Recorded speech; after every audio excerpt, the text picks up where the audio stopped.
Dimensión con Dionisio Gutiérrez. El proceso electoral en Estados Unidos estuvo envuelto en una fuerte polémica, lo que provocó la expectativa mundial. Sin embargo, luego de conocerse el resultado, los representantes de ambos partidos políticos han brindado un ejemplo de madurez política al garantizar una transición sin sobresaltos, por el bien de la democracia más sólida de la historia moderna. Los mercados bursátiles se han recuperado, alcanzando niveles históricos en algunos casos, después de la reunión entre el presidente Barack Obama y su sucesor Donald Trump. A diferencia de lo que ocurre en América Latina, en Estados Unidos, las fuerzas políticas procuran brindar estabilidad al sistema, aun cuando continúan defendiendo sus posiciones ideológicas. La dinámica de las elecciones en Estados Unidos ha sido objeto de análisis y debate durante meses. Sin embargo, ahora se plantea la oportunidad de demostrar una vez más que la mejor forma de dirimir las diferencias políticas es a través de las instituciones democráticas y republicanas. Hoy en Dimensión, analizaremos el proceso electoral en Estados Unidos, las razones que explican sus resultados y los escenarios que se pueden plantear para la economía y la política global.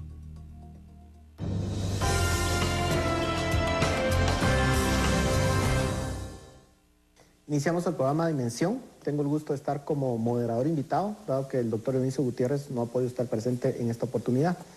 Esta semana se llevaron las elecciones en Estados Unidos, unas elecciones muy particulares, con resultados que han dado de qué hablar alrededor del mundo. Y queremos discutir sobre las características, cuáles son las proyecciones que se pueden hacer, dados los resultados que se tuvieron. Y para ello tenemos analistas prestigiosos.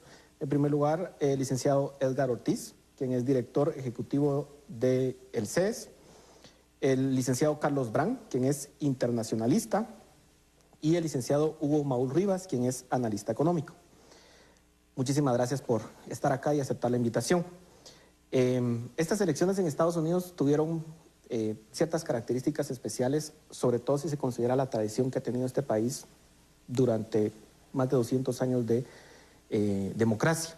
Fueron unas elecciones en las cuales hubieron bastante conflictividad, digamos, los debates, si uno ve los debates que hubieron hace 4 años o hace 5 años, cuando fue las elecciones de Obama y Romney, digamos, eran otro tipo de dinámica y las discusiones o los debates en esta oportunidad fueron sumamente conflictivos.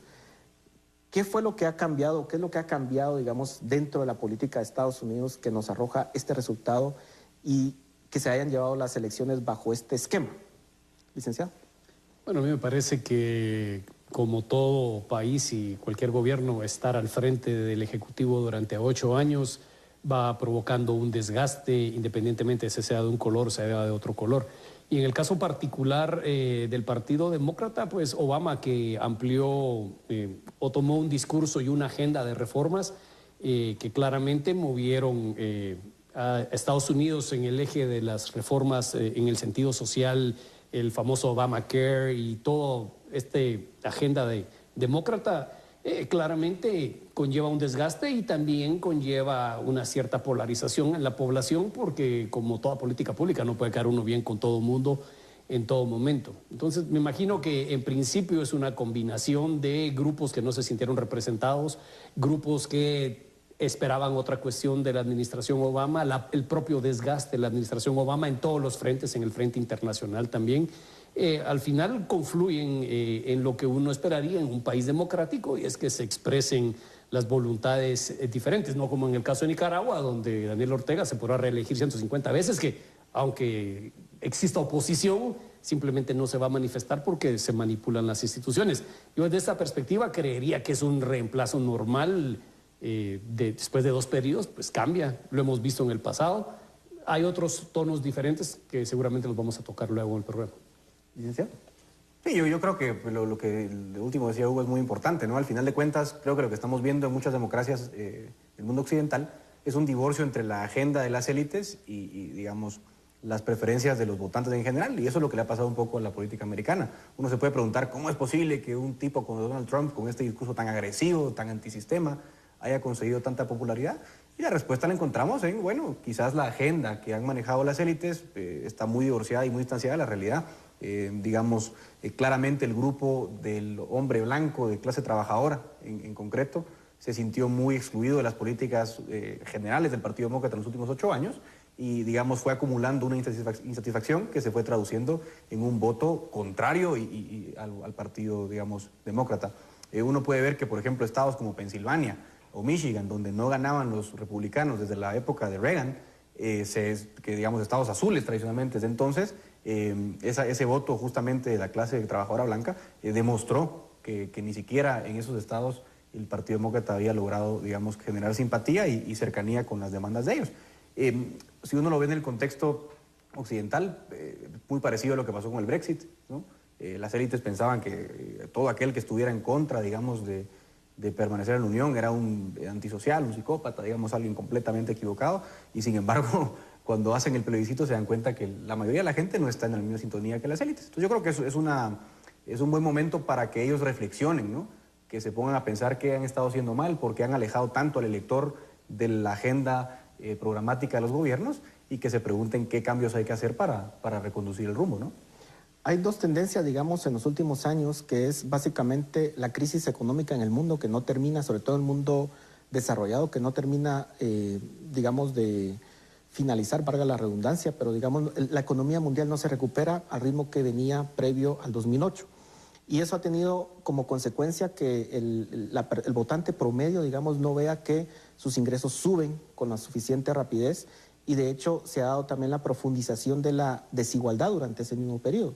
¿Hasta qué punto, digamos, nosotros podemos considerar que eso sea un factor relevante en lo que hemos visto en Estados Unidos, lo que se ha visto también en la Unión, en el Reino Unido y algunas otras manifestaciones extremistas que se están dando también en el resto de Europa, licenciado?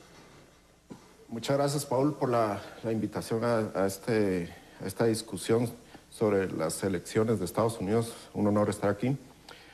Yo pienso que a raíz de la crisis financiera del 2008, al gobierno de Obama le tomó a asumir una responsabilidad muy grande y era levantar de nuevo la economía. Sabemos que Estados Unidos es prácticamente el motor de la economía mundial y todas las economías giran en torno a lo de los Estados Unidos. Si Estados Unidos está bien, al mundo le da bien. Si Estados Unidos está bien, a América Latina le da bien. En especial a Centroamérica también, por las tendencias de los mercados.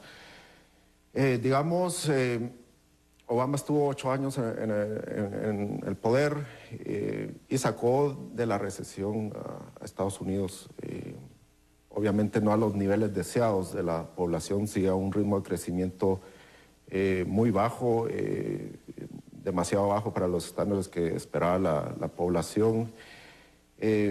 Sabemos el tamaño de la economía de Estados Unidos, que si es de 1%, por el tamaño equivale a un 2% de cualquier otro país. O sea, tiene una magnitud muy impactante.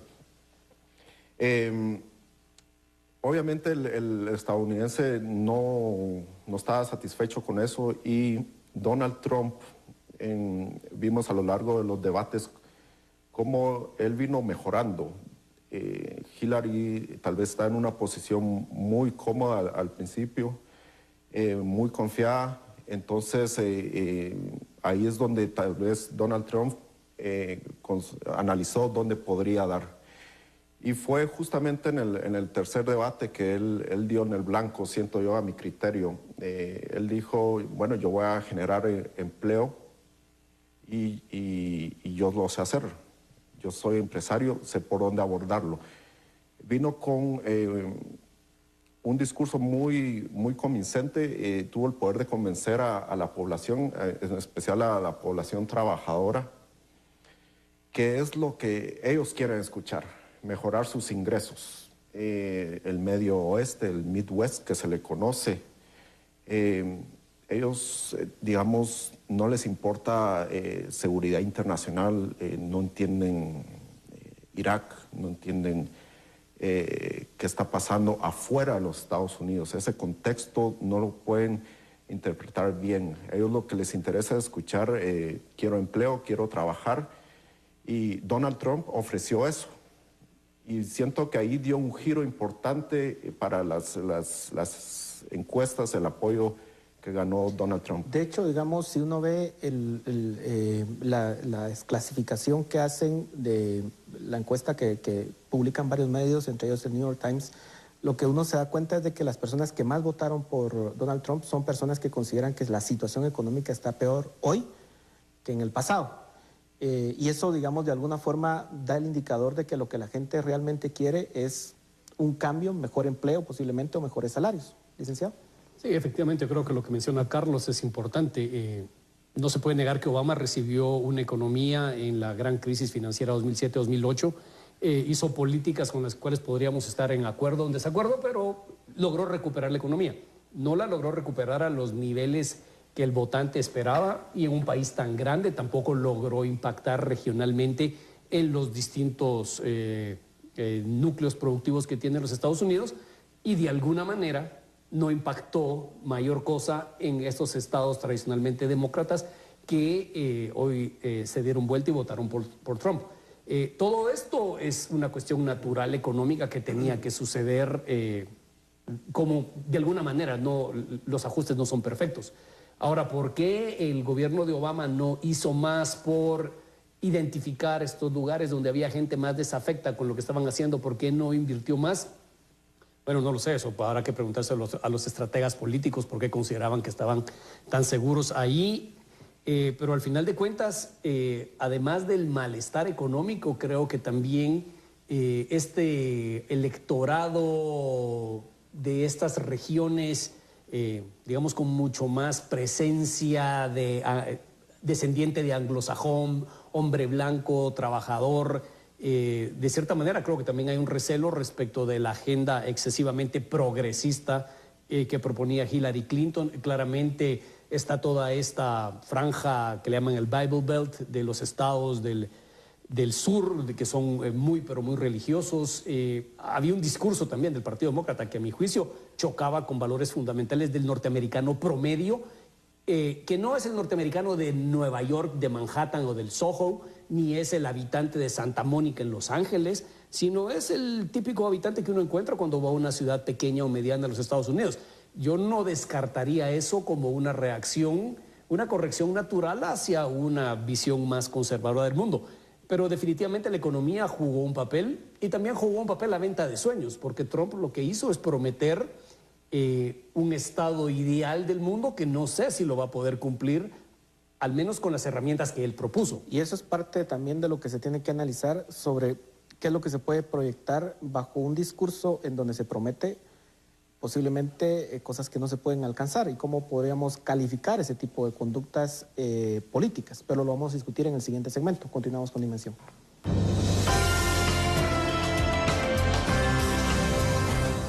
Soy dentista y me gusta cuidar y ayudar a los niños. Soy madre, hija y hermana y disfruto cada momento al lado de mi familia.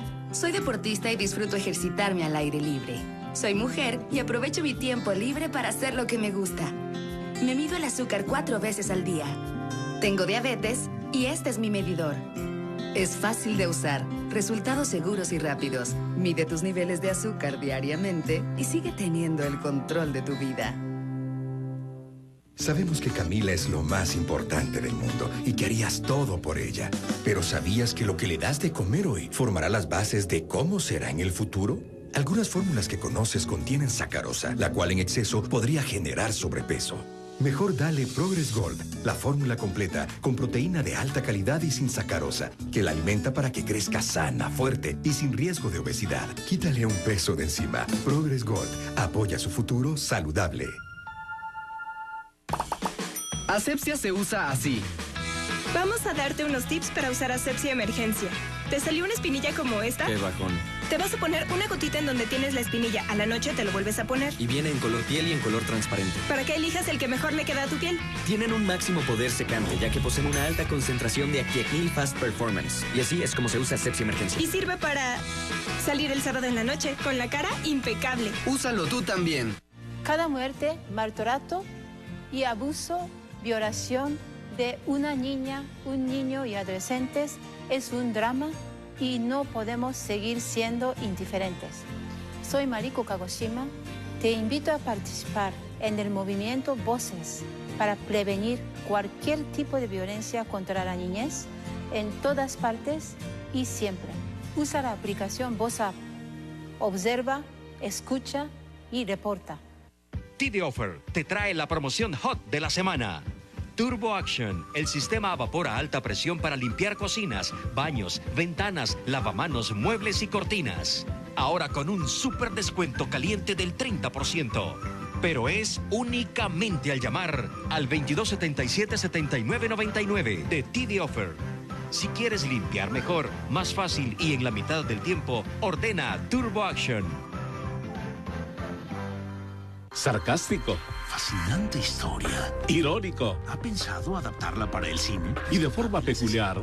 Qué mal. Esperaba la otra razón. El doctor Gregory House resuelve los casos complejos que llegan hasta su clínica. Por eso astutamente no tengo vida personal. Doctor House, lunes a viernes, 23 horas, por Canal 3, el super canal. No confíen en los doctores.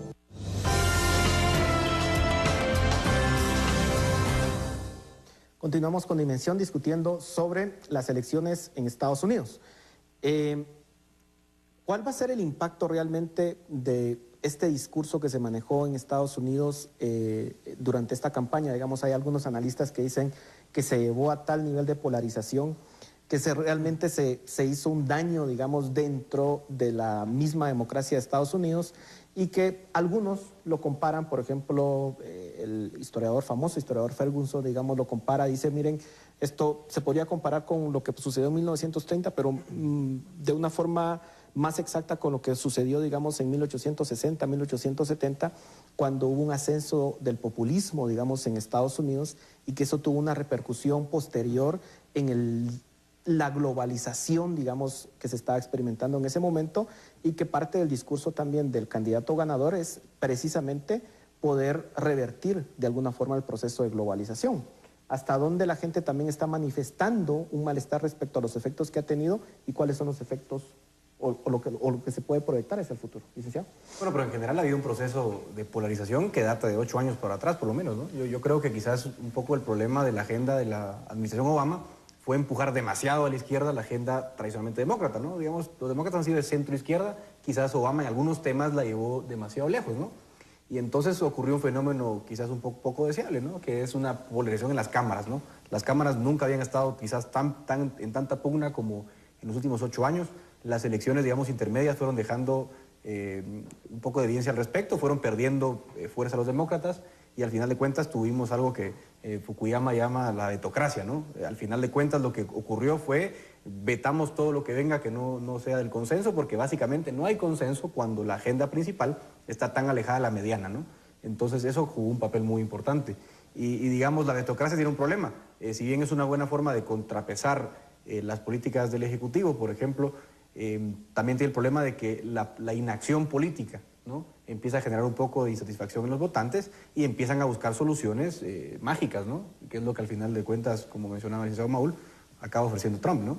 Ahora, dentro de esa fórmula, digamos, la insatisfacción también toca algunas venas, digamos, tribales de la gente, ¿no? El discurso anticomercio, el discurso, digamos, racista, obviamente son preocupaciones que el votante empieza a identificar, quizás erróneamente, ¿no? Pero que sin duda existen. Ahora, yo no soy tan desesperanzador, yo creo que si bien el discurso fue anticomercio, antilibre mercado, digamos, hacia afuera, considero yo que digamos, denunciar tratados de libre comercio como el NAFTA o el CAFTA, por ejemplo, para Estados Unidos, en este caso implica pasar por las cámaras, ¿no? Y yo también pensaría que las cámaras, si bien tienen mayoría republicana, no van a doblegarse de forma tan sencilla al discurso anti-globalización.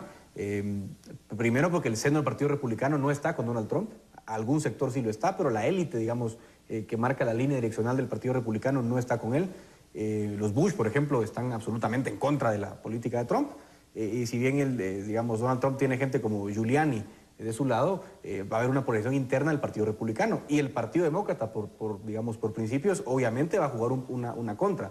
Entonces lo que va a tener que ocurrir es que o él se corre, digamos, al centro y a la mediana, o va a tener un problema de vetocracia otra vez. Las cámaras le van a empezar a bloquear el camino y él va a tener que negociar, digamos, con las minorías organizadas en el Parlamento, en el Congreso, para poder aprobar lo que él dice que va a aprobar, ¿no? Que sería cerrar el comercio con China, poner aranceles a la importación para proteger a la industria nacional y demás, ¿no?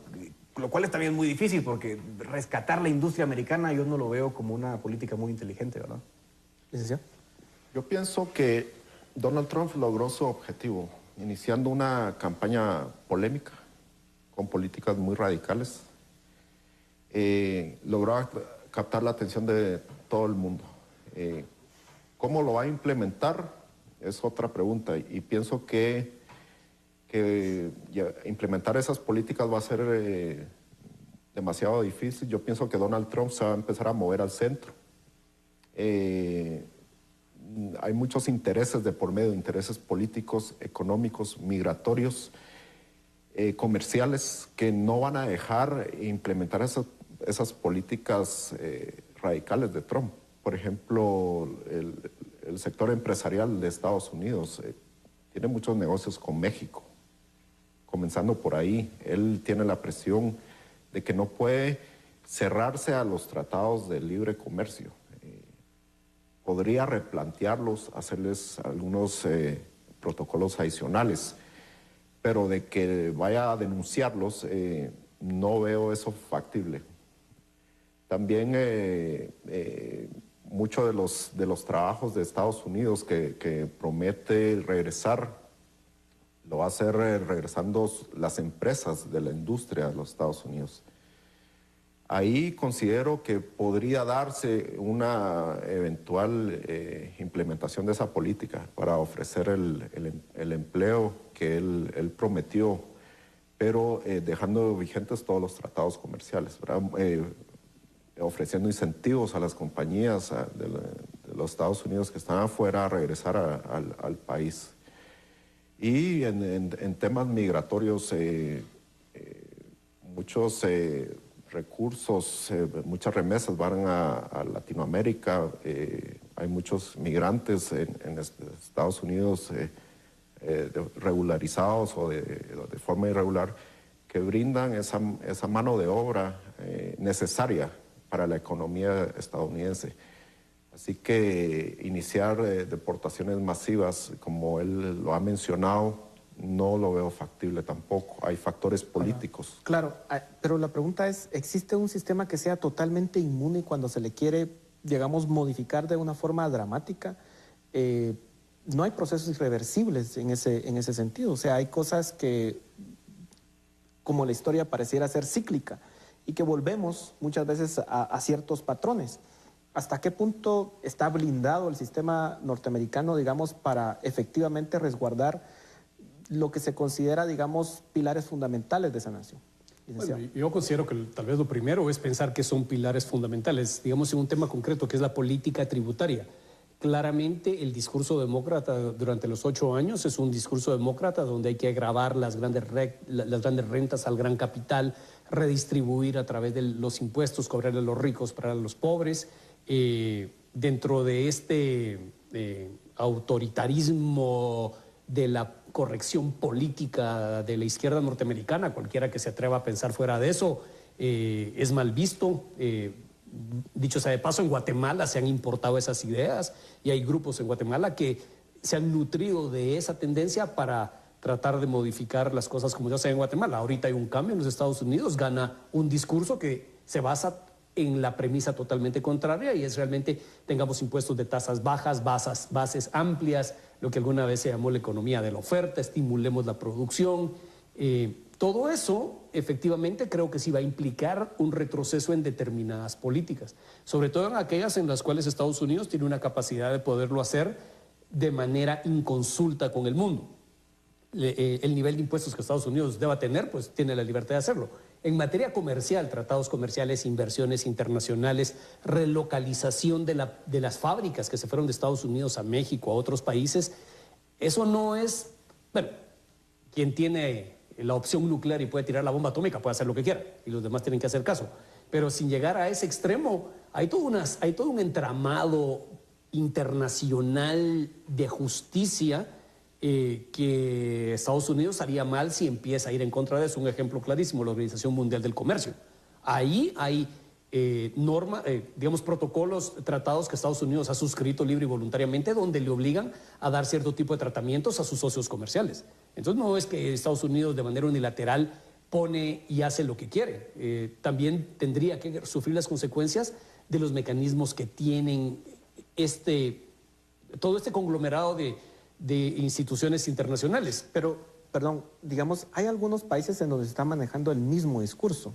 O sea, un escenario es en donde, claro, Estados Unidos pone ciertos aranceles y el resto de países pues hace exactamente lo mismo. O sea, y lo que tenemos es una guerra comercial, que fue lo que ocurrió en los años 30, y digamos, tenemos, claro, no había una Organización Mundial del Comercio, no había esta infraestructura, pero tampoco es imposible. Sí, yo no quisiera ser apocalíptico, aunque claro, en los 30 pasó eso y terminamos en la Segunda Guerra Mundial. Creo que la lección de la Segunda Guerra Mundial en el periodo de la reconstrucción es hagamos un sistema monetario mundial donde todos tengamos algo que decir y algo que perder con tal de respetar reglas mínimas del juego. Lo mismo la Organización Mundial del Comercio a partir del... En ese entonces también estaba el patrón oro, digamos, que era un sistema, digamos, de alguna forma... Yo lo sé, pero en todo caso, si estamos modelando esto como una opción nuclear en el sentido que Estados Unidos va a jugar por sí solo, sea lo que sea, creo que también habría que hacer el análisis estratégico, cómo van a responder los demás. ¿Será que la China se va a quedar con los brazos cruzados?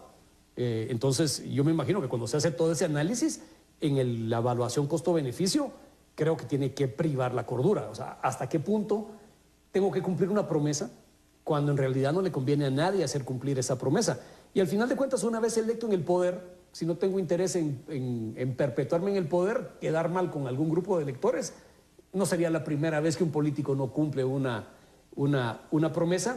Y yo creo que llevar a los extremos que estamos planteando aquí las promesas sería realmente costosísimo para el mundo y para Estados Unidos. Yo simpatizo con lo que dice Carlos, más bien creo que va a tener que hacer algún tipo de política populista interna para quedar bien con algunos electores en áreas deprimidas de los Estados Unidos, pero me imagino que podrán ser subsidios a determinadas industrias, incentivos, sin llegar a esos extremos. No es lo mejor para Estados Unidos, pero definitivamente para el mundo creo que lo peor sería que el gobierno de Estados Unidos diera esos pasos y que entráramos en una guerra arancelaria en el mundo, luego una guerra de devaluaciones competitivas. Eso, a como está el mundo hoy, creo que tendría consecuencias más allá de lo económico. Si uno ve lo que está pasando en la zona euro, pareciera que sí hay un discurso donde muchos países se quieren salir de ese acuerdo que era lo que permitía, digamos, toda esa integración. ¿Hasta qué punto eso puede cruzar el Atlántico y otros sectores para poder, digamos, desmontar o desmantelar esta infraestructura? Lo discutimos en el siguiente segmento. Continuamos con Dimensión.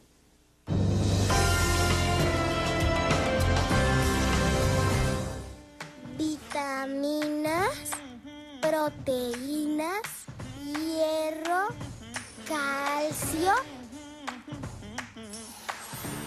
¿Todo esto cabe en esta botellita? Sí, es tu Pediasure listo para tomar, que te ayuda a llegar más alto. Y ahora en sus nuevos y deliciosos sabores, fresa y chocolate. ¡Delicioso! Y vamos de nuevo. Otra vez llegó el momento del año en que voy a molestarte. Cada vez que llegues por tu menú supercampero. Cada vez que llegues a hacer un depósito. Cada vez que nos crucemos. Cada vez que pases a nuestras tiendas Tigo, te pediremos ayuda. Otra vez escucharás el ¿quiere participar en la rifa Únete? Por 20 quetzales más. Y ayudar a salvar vidas. ¿De niños con cáncer? Sí, vamos a volver a hacerlo. ¿Y sabes por qué? Porque hoy otra vez se le está diagnosticando cáncer a un niño en algún lugar del país. Porque otra vez se le recibirá a él y a su familia. En el mejor hospital de oncología pediátrica de Centroamérica. Y otra vez iniciará una historia de lucha y esperanza de 8 años. Con todo lo necesario para ponerse bien. El cáncer no se detiene.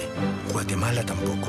Un compromiso con la vida es de por vida. Únete otra vez, compra tus tickets y ayúdanos a salvar cada día a más niños con cáncer. Los conflictos con tu pareja te están llevando a la separación. Si tan solo tuvieras una bolita mágica para ver el futuro. Llama en este momento al asterisco 933 y encuentra los consejos que pueden ayudarte a rescatar tu relación. Si una vez hicieron lo imposible por enamorarse, ¿por qué no hacer lo mismo para no perderse? Llama al asterisco 933, rescata el amor que hay entre ustedes y vuelve a ser feliz. Llama al asterisco 933 ahora. Se acabaron las clases. Es momento de ir al máximo. Las vacaciones fiesteras de fin de año.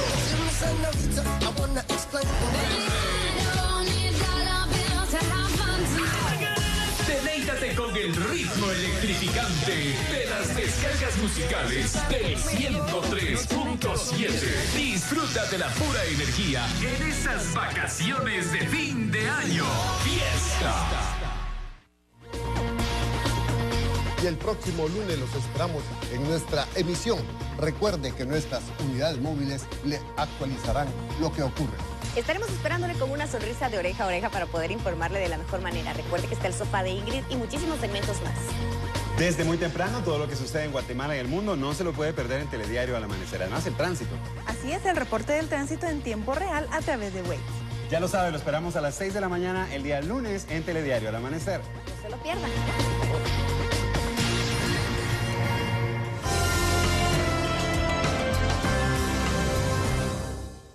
Entramos al tercer segmento del programa Dimensión, hablando sobre las elecciones en Estados Unidos y las consecuencias que pudiera tener para la geopolítica mundial, incluida la economía mundial.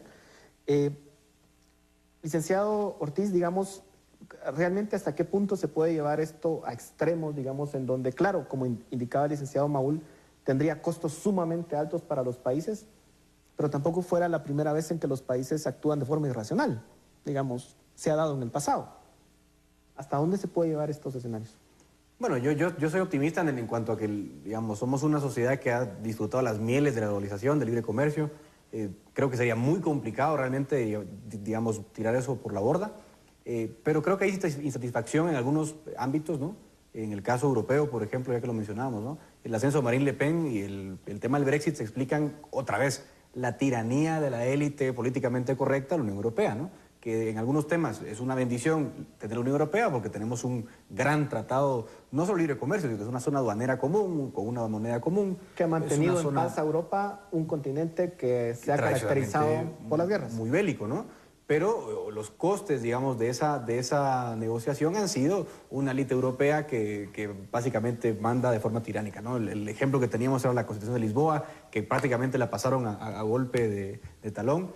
Y eso obviamente va generando insatisfacción y es lo mismo, ¿no? Se están rebelando los electores contra unos excesos de una autoridad central que además no está bien representada a los ojos de los países europeos y genera también cierta reacción. Pero yo no veo a nadie realmente dispuesto, digamos, a renunciar a la globalización, al libre comercio. Es verdad que hay temas migratorios sumamente delicados, ¿no? Que también comprometen la seguridad nacional, que es otro tema, digamos, por el cual Donald Trump acaba ganando, ¿no? La gente percibe que el gobierno de Estados Unidos no les está protegiendo en temas fronterizos, en temas de migración, y por eso votan por un xenófobo, digamos, ¿no? Y lo mismo pasa en el Reino Unido, lo mismo pasa en Francia con los partidos de extrema derecha.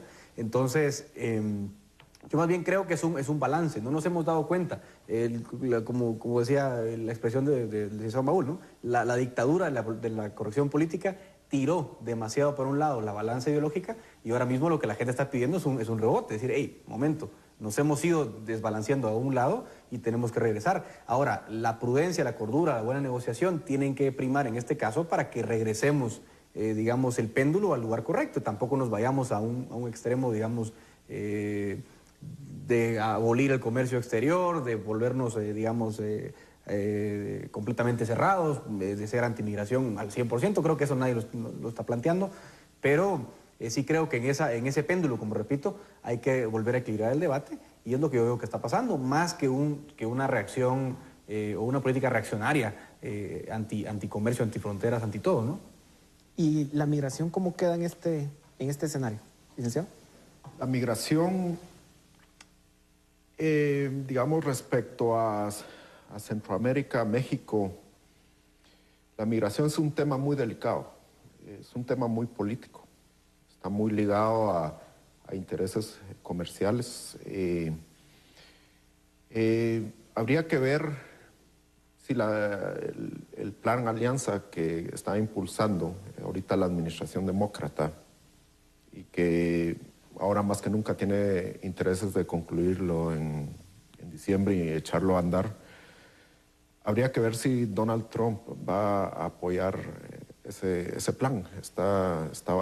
No está muy claro y sin duda todo ese capital que vendría a estos países sería para facilitar a los migrantes nuevas oportunidades. Es un tema de seguridad de los Estados Unidos, ¿verdad? Los flujos migratorios que van de aquí al norte.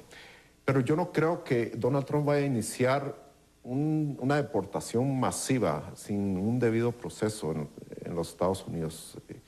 Yo pienso que su discurso de campaña fue más de sensación para crear esa controversia, esa popularidad que él necesitaba.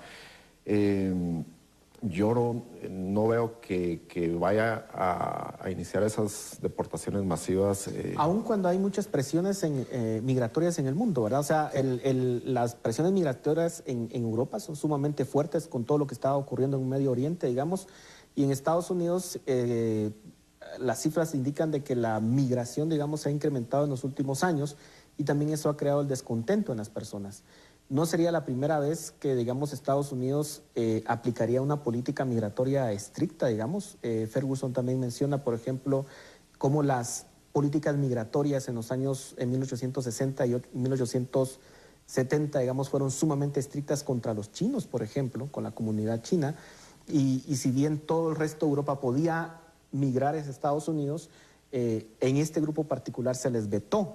Lo mismo sucedió, digamos, para la Segunda Guerra Mundial, claro, en un contexto de guerra, por supuesto, con los japoneses, pero digamos, no sería tampoco la primera vez que cierto grupo particular en Estados Unidos se vea afectado. Sobre todo, no solamente estamos hablando de los latinos, sino también del mundo musulmán, licenciado. Yo lo que considero aquí es que, Estados Unidos puede cerrarse al mundo en cuanto a flujo comercial, en cuanto a flujos financieros y en cuanto a flujos migratorios, sí. ¿Estados Unidos va a decaer y a desaparecer por eso? No, porque es una economía muy grande, es una economía donde el tamaño del país y el tamaño de su producción le permiten cierto nivel de bienestar sin depender del mundo. De hecho, si uno mira el tamaño de las exportaciones e importaciones de Estados Unidos respecto a su producción total, será 3, 4%, mientras que en nuestros países es 15, 20, 25, 30%. Entonces nosotros, como países pequeños, sí dependemos mucho más de qué tan integrados estamos al mundo que los Estados Unidos. Pero lo que también es cierto es que Estados Unidos hoy tiene graves retrasos en materia de innovación, de infraestructura, de productividad, que cerrándose, no creo yo que vaya a tener todas las oportunidades que tendría si es que se abre al mundo. Y sobre todo sacrificando el mercado que representa el mundo. Valga decir que Estados Unidos ya no es la economía más grande del mundo, es la China. Y valga decir que la Unión Europea como bloque es más grande que los Estados Unidos. Entonces ahí lo pudiera hacer, sí, como lo pudiera hacer Brasil, pero vemos que el mismo Brasil, que lo intentó durante mucho tiempo, repiensa su modelo y empieza a abrirse. Yo aquí tal vez quisiera ser muy pragmático. Los intereses comerciales, monetarios, financieros que hay detrás de la apertura y la globalización, yo creo que son suficientemente poderosos como para hacer entrar en razón a un político que quiere echar todo esto por la borda. Y necesitaría también, ya lo han dicho los dos interlocutores, que el Congreso y el Senado estuvieran de acuerdo en este tipo de cuestiones. O sea, yo sí creo que el sistema institucional norteamericano está hoy preparado para parar un extremo de locura que pudiera haber. Eso no resta la probabilidad de que pueda ser un líder mesiánico y convenza a su país de tirarse el despeñadero, pero en estos momentos creo que se ha jugado demasiado y está demasiado integrado el mundo para que una persona, por más que sea el presidente de los Estados Unidos, para tomar decisiones tan radicales que tiene costos en todo. Es que son costos que se van al resto del mundo, no se quedan en los Estados Unidos, y ahí es donde yo creo que van a intervenir otro tipo de fuerzas finalmente. Bueno, de hecho, lo que uno ve que sucede con las bolsas, cuando caen inicialmente y luego tienen un rebote, digamos, sobre todo en Estados Unidos, no sucede tanto en las bolsas asiáticas, en donde efectivamente la caída fue mucho más pronunciada y la recuperación mucho más lenta. Digamos, de alguna forma están evidenciando, digamos, que claro, dentro de Estados Unidos las perspectivas pueden ser unas, pero afuera pueden ser otras. Y eso es, digamos, la preocupación de por qué el mundo, digamos, está comentando sobre este tema, digamos, y que no le ha sido indiferente. ¿Cuál puede ser, por ejemplo, los efectos para América Latina con estas nuevas políticas? Sobre todo considerando que parte del discurso es regresar a Estados Unidos a una política aislacionista. Digamos, lo que sucedió en Estados Unidos antes de la Primera Guerra Mundial, o muchísimo antes, digamos, cuando Estados Unidos velaba más por sus propios intereses y no tanto por lo que sucedía en el mundo, que fue lo que lo caracterizó en el siglo XX, digamos. ¿Qué puede suceder con Estados Unidos? Bueno, mejor dicho, con el resto del mundo y América Latina en particular, si Estados Unidos aplica esta política. Bueno, si fuera cierto que la política se aplica, yo creo que el más afectado es México, ¿no? Y hablando de bolsas y de resultados, creo que el peso mexicano evidenció que era un proxy del pesimismo, digamos, de los agentes económicos respecto al resultado. Cada vez que Donald Trump subía en las encuestas, el peso mexicano se depreciaba, ¿no? Y justamente el día de la elección, conforme Donald Trump iba subiendo en los resultados, el peso mexicano se iba cayendo, ¿no? Abrió como en 18.20 por peso y cerró en 19.40 por pesos por dólar, ¿no? O sea, te dice que la economía sí está preocupada por lo que pueda pasar. Principalmente porque hay mucho, digamos, intercambio comercial entre México y Estados Unidos, con lo cual diría yo que la economía más afectada, y también hay digamos, una inversión extranjera directa importante de los americanos en México que podría afectar muchísimo en dado caso que se haga alguna política proteccionista por parte de los Estados Unidos. Creo que para Centroamérica, por suerte, nuestro retraso, en este caso es una bendición, no estamos tan expuestos, digamos, al tipo de inversión que está expuesto México. No somos un país que atraiga su contratación de industria a Guatemala, salvo en algunos casos como los call centers o algo así. Aunque nosotros dependemos de Estados Unidos en remesas, en inversión. En materia de remesas, sí, directa, digamos. En turismo, en muchos. Por supuesto, ¿no? variables. pero digamos, el target yo creo que es industrial, ¿no? Ellos les preocupa un poco regresar la industria a Estados Unidos. No creo que en ese sentido, digamos, nosotros estemos tan afectados. Obviamente depende del grado digamos, de ilusionismo que proponga Estados Unidos, así nos afectaría. Si hay de verdad un cierre, digamos, comercial, claro que nos afecta, ¿no? Mandamos muchos productos a Estados Unidos, pero no estamos tan expuestos como México en mi concepto, ¿no? Luego, digamos, para Sudamérica creo que están un poquito más dosificados. Ellos tienen también mucha participación en el mercado asiático, en el mercado europeo. Creo que no están tan afectados.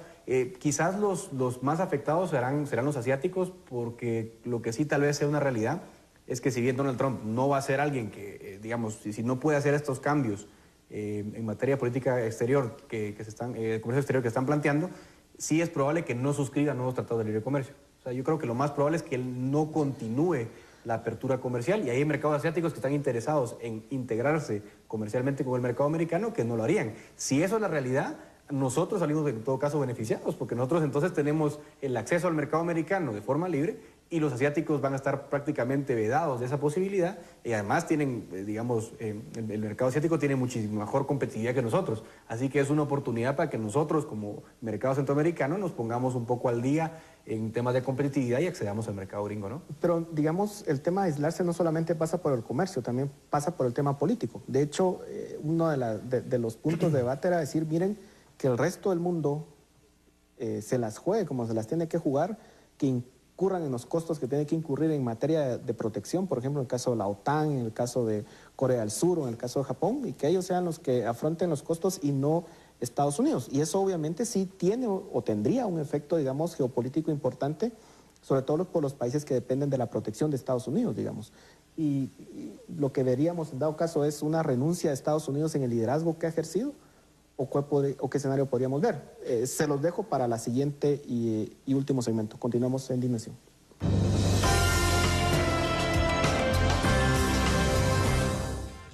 Todos somos muy distintos, pero tenemos algo en común. Necesitamos mucha energía y no queremos engordar. Daya Mineral es el multivitamínico que mejora tu rendimiento físico y mental sin hacerte aumentar de peso. Daya Mineral, para una vida sana y llena de energía. De Laboratorios Abbott. Cuida tu corazón con Omron. Monitoreando tu presión arterial previenes infartos cerebrales y cardíacos. Más de 120 millones de unidades vendidas en el mundo demuestran la confianza en Omron. En los primeros 7 días me sentí más fresca. En la siguiente semana me sentí más cómoda. Y en el día 21 me sentí más protegida. Lactacid, especialmente formulado para mantener el balance natural de tu zona íntima. Así como yo, crea el hábito durante 21 días y siente la diferencia. Lactacid, da a la zona íntima de la mujer el cuidado que se merece.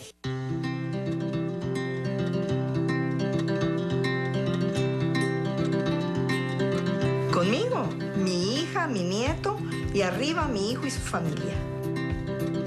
Yo compré mi seguro de Seguret por ellos, porque no quiero que se preocupen de más cuando yo no esté. No quiero ser una carga para ellos. Y por si fuera poco, tengo consultas médicas en clínicas para todo cerca de la casa. Y hasta por teléfono puedo consultar con el doctor si alguno de nosotros se enferma. Ahora sí podemos estar tranquilos. No esperes a que algo te pase. Llegó a Guatemala Segurred, el seguro hecho a tu medida. Adquiere Segurred Familiar Plus. Protege desde el abuelo hasta el nieto por solo 175 quetzales al mes. Llama al 2208-6000 porque hay más de 6,000 razones para estar seguro. 2208-6000, la línea segura que te deja tranquilo. Con Segurred estamos tranquilos. Una marca de Ariseguros con el respaldo de Aseguradora General. Televisiete te lleva junto a un acompañante con todos los gastos pagados a los 40 Music Awards 2016 en Barcelona. Disfruta de la premiación más importante del año y con el acceso total. Solo tienes que identificar los stickers de los lugares más emblemáticos de Barcelona que aparecerán en nuestra programación del 14 al 18 de noviembre. Ingresa a www.chapintv.com y completa la información de los 5 stickers para participar. Conoce a los artistas favoritos y vive la noche de tu vida. Los 40 Music Awards 2016 te invita Televisiete. Los 40. A Sebastián le llegó su hora. ¡Perdieron la navaja! ¿Qué? ¿Sabes yo? ¿Juan, usted qué hizo? La fe mueve montañas. Divino niño, no permitas que un inocente vaya a la cárcel. Este juzgado lo declara. Lunes a viernes, 14 horas, por Canal 3, el Super Canal. Pronto llegará.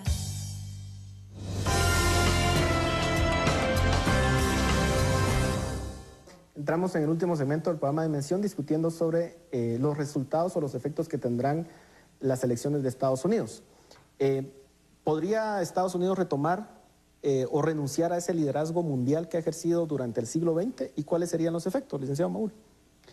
Bueno, yo considero que una superpotencia no puede renunciar a su rol protagónico en el mundo, porque en la política el lugar que no se ocupa lo va a ocupar otro. Entonces aquí hay un riesgo grandísimo. Los chinos estarían, creo, felices de que los Estados Unidos decidiera una política aislacionista, lo mismo que los rusos. Y al final de cuentas, yo creo que aquí lo más importante que hay que considerar es Estados Unidos para nosotros como Centroamérica representa una cuestión súper importante, casi de vida o muerte. Pero Estados Unidos en otras dimensiones para el mismo Europa tiene una importancia más política que económica. Entonces creo que en otros lugares se estará discutiendo este mismo tema con otro matiz diferente como nosotros lo vemos. Y eso también de cierta manera refleja que aunque puede ser dentro de este sistema un polo muy importante, no es el único. Y creo que mal harían simplemente cerrándose y pensando que viendo solamente hacia adentro ellos van a poder garantizarle a su pueblo un mejor nivel de vida, mejores condiciones, sobre todo cuando lo que le hace falta a Estados Unidos en materia económica son reformas profundas que lo hagan más competitivo, que lo hagan más productivo y que lo pongan cara a cara con países europeos que ya han hecho esas reformas y países asiáticos que la están haciendo. Creo que ahí la población norteamericana tiene que tener claro que esto no son los próximos 4 años o 8 años, sino es el futuro 20, 30, 40, 50 años. Y eso creo que se tendrá que ver reflejado en las fuerzas políticas, poniéndole un límite a cualquier cosa que el discurso diga. Yo coincido con lo que dice el licenciado Maúl. Estados Unidos no va a ceder su liderazgo mundial que ya tiene. Lo hemos visto a través de la historia, potencias subiendo, potencias bajando, nuevas tomando el poder mundial. Lo vimos Reino Unido en el siglo pasado, a partir de la Segunda Guerra Mundial, Estados Unidos. Y aquí Estados Unidos tiene que seguir ejerciendo ese liderazgo. Hemos visto regiones conflictivas del mundo, Irak, mucha de la defensa de Taiwán, Corea del Sur, depende de los Estados Unidos, Japón. Y quiero tomar la experiencia ahorita de Irak. La administración de Bush fue muy fuerte en Irak, entró muy fuerte. Pero cuando llegó Obama, provocó una retirada sustancial de las tropas. ¿Y a qué dio origen eso? A la formación del Estado Islámico, que está regado ya por varios países de África nororiental, Medio Oriente. están ocasionando atentados terroristas y sin duda es una amenaza de seguridad para los Estados Unidos. Entonces Estados Unidos no se puede dar esos lujos de ceder liderazgos a regiones desprotegidas, vulnerables, donde prevalece la anarquía, como en Irak, los grupos chiitas y sunis, peleas entre ellos, y dio origen a esta formación. Entonces, aquí yo siento que el Partido Republicano va a utilizar más el poder militar, así como para ejercer su liderazgo mundial, ver regiones conflictivas. Tenemos Siria ahí. Estados Unidos no está jugando un rol muy determinado en Siria, lo está haciendo más Rusia, ¿verdad? Entonces aquí se podría emplear esa política del brazo militar que ha caracterizado a los Estados Unidos más cuando los gobiernos son republicanos. Entonces ahí es donde van a mantener el control. Para ir concluyendo, el tema de los impuestos que mencionaba el licenciado Maúl, digamos, una de las promesas es esa, reducir drásticamente los impuestos, digamos, pero en un contexto en donde el discurso dominante es de alguna forma en contra de la desigualdad, en un contexto en donde la desigualdad ha aumentado, en donde precisamente la tendencia desde los años 80 hasta acá fue reducir los impuestos en todos los países desarrollados. Digamos, es una tendencia que ya viene, digamos, Estados Unidos tal vez se había quedado un poco atrás precisamente, digamos, durante las últimas dos gestiones, pero digamos, se podría realmente continuar profundizando esta tendencia y cuáles serían los efectos en ese discurso de la desigualdad que es muy potente, digamos, hoy en día en el mundo. Bueno, depende cómo se lo encare, ¿no? Yo veo un paralelo con la época de Ronald Reagan. Cuando Reagan hace las reformas económicas, realmente beneficia mucho a la clase trabajadora, por eso se sube tan popular. Yo creo que Estados Unidos tiene un problema tributario claro. En primer lugar, tiene una tasa corporativa muy alta, comparada con el primer mundo. Es 35% la tasa corporativa, a la par de Suecia, de Suiza, incluso es demasiado alta, ¿no?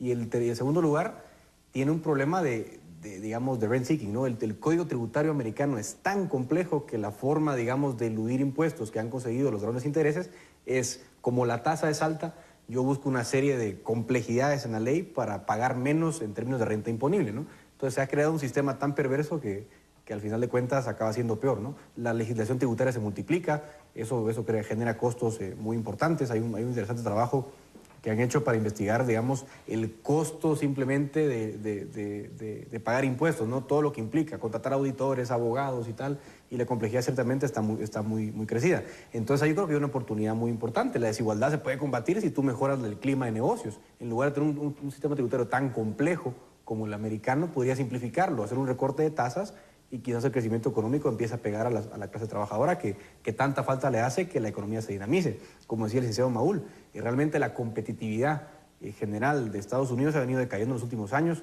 Digamos, lo que había sido tradicionalmente un paladín del libre mercado, digamos, de la libertad de empresa, no es tal.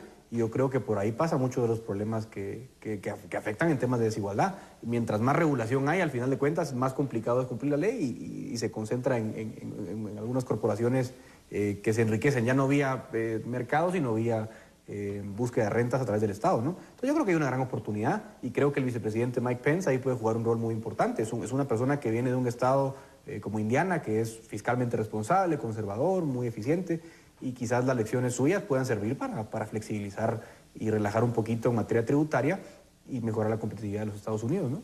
El otro tema que se impulsó bastante y que ha sido cuestionado es el tema de la ecología, digamos, el tema de preservar el medio ambiente, digamos, y que de alguna forma ha sido cuestionado también por el presidente electo.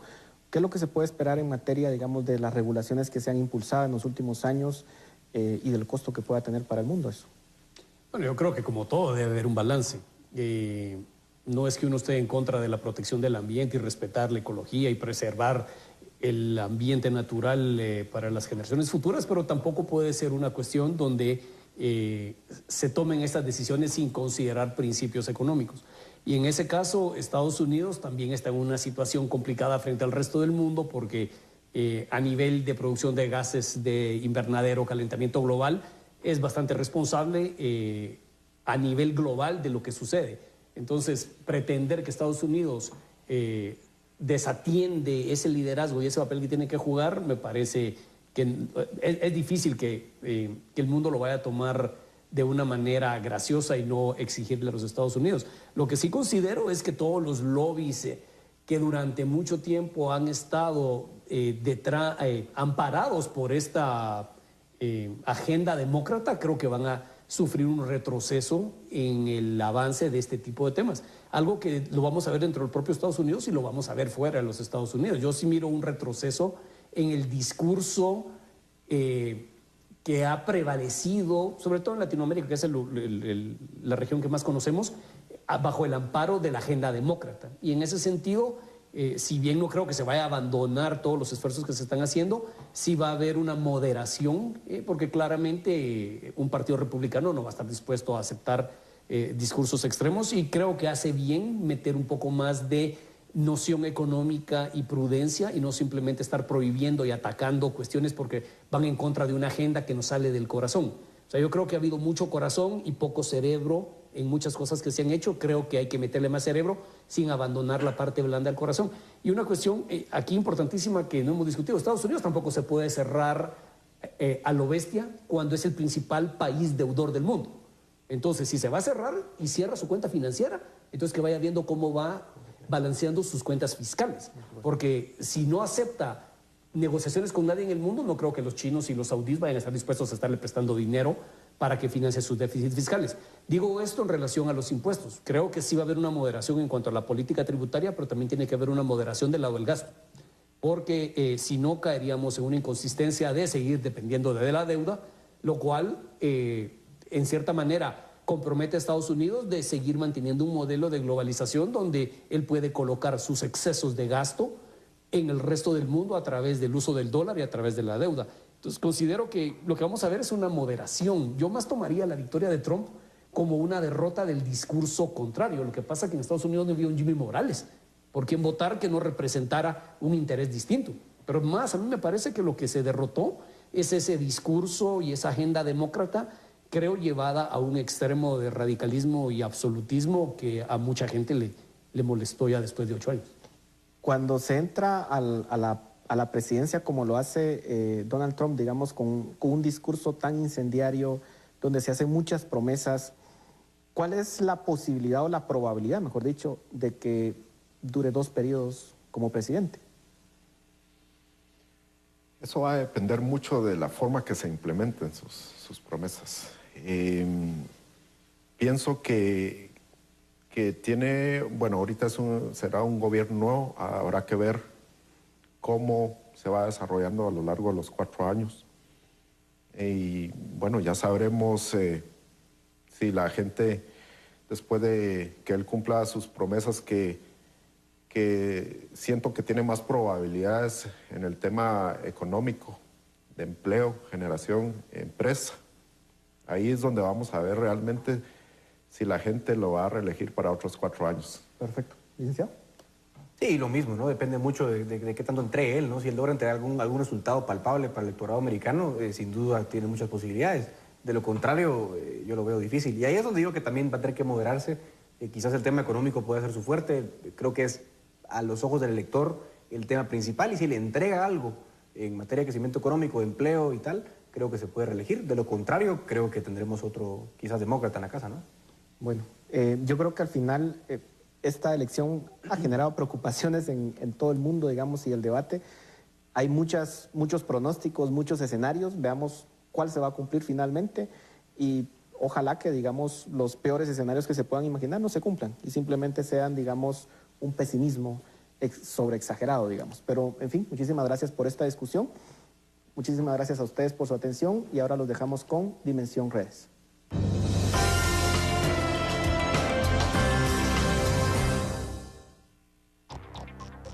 Preguntamos a nuestros amigos en las redes sociales, ¿qué cree que pasará con los migrantes en Estados Unidos después del resultado de las elecciones? En Facebook, Carlos Raúl Pérez comentó, habrá que esperar, porque las decisiones al final las autoriza el Congreso. No es solo decirlo que hacerlo, toma tiempo. Mario Gabriel agregó por Twitter, Lo mismo de siempre. Seguirán deportando a miles y otros miles llegarán. La situación se pone más dura, pero el muro no impedirá.